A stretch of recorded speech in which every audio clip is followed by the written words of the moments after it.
Hello, I'm Netta Linder, a Program Development Manager with Partnership Health Center in Missoula, Montana, and welcome to Fimela Figure.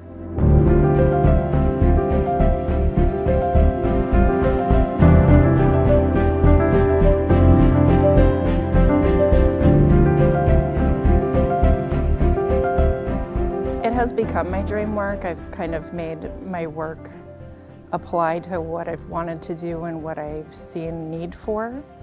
I started out, my background, I changed my major a lot. I actually started out as a pre-medical student at a private university called Concordia College in Moorhead, Minnesota, and decided that the health impacts, the changes that I needed to see were better served outside of the exam room.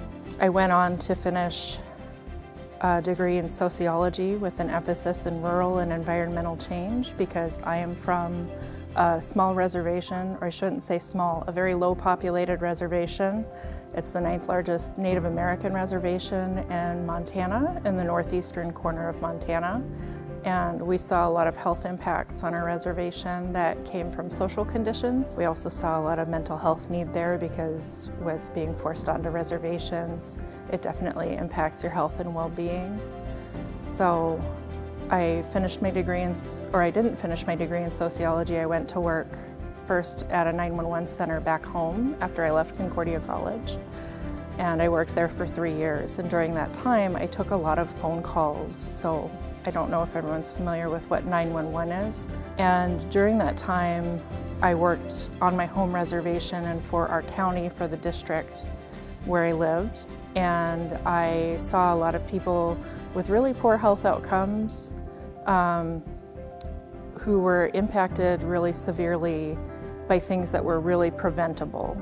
So things that if they had had a resource or had something else in place, they may not have died or have had such severe functional impairments or severe problems after if they had access to other resources or better care quickly. So I did continue after I left there. I went and worked at another 911 dispatch center in Missoula County, which is on the other side of Montana. And the first job that I could find was at a 911 center there as well. So I went back to finish my degree in sociology through the University of Montana with an emphasis in rural and environmental change. And I ended up, it was with the county, I ended up leaving the dispatch center so that I could finish school. And I was able to get a job at the front desk to fill in to cover for float while I was doing school with a local health center. And I worked in records and covered a lot of different places there.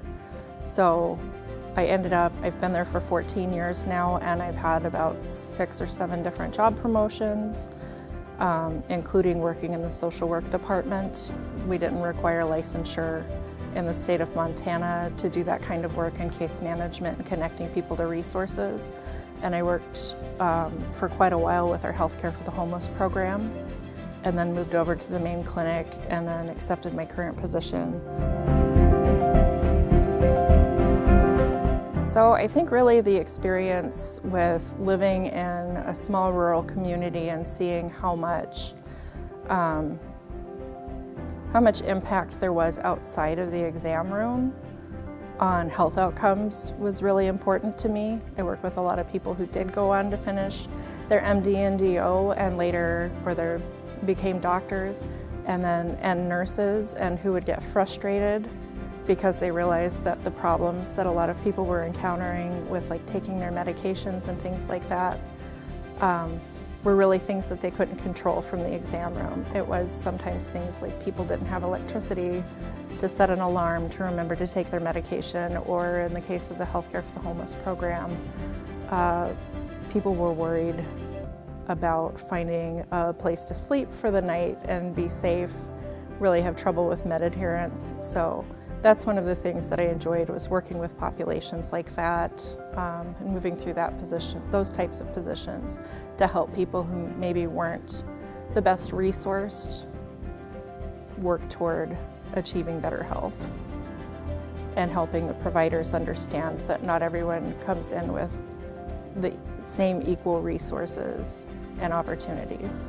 Okay, so Amir and I met. Dr. Jayaringa is the founder of Telinga Hati, and Amir applied for the Waisili Professional Fellowship Exchange Program and needed a placement. So Amir is a doctor, and I understand he's one of the few doctors that have been accepted at this point into the Waisili PFP, the Professional Fellowship Program.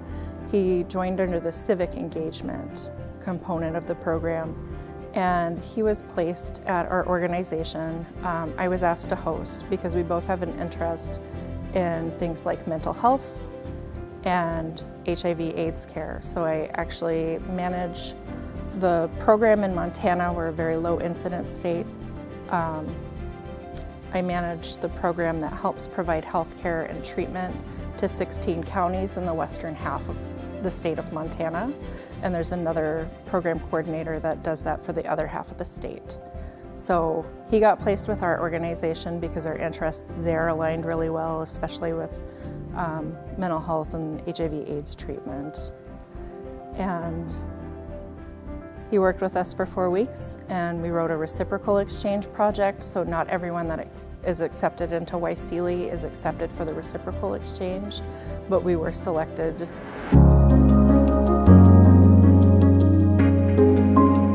So in this day and age, like, we had around 40 years ago, there was a very young boy in America who had contracted HIV from a blood transfusion.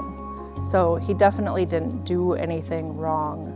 They just weren't screening blood, and it was a newer disease back then.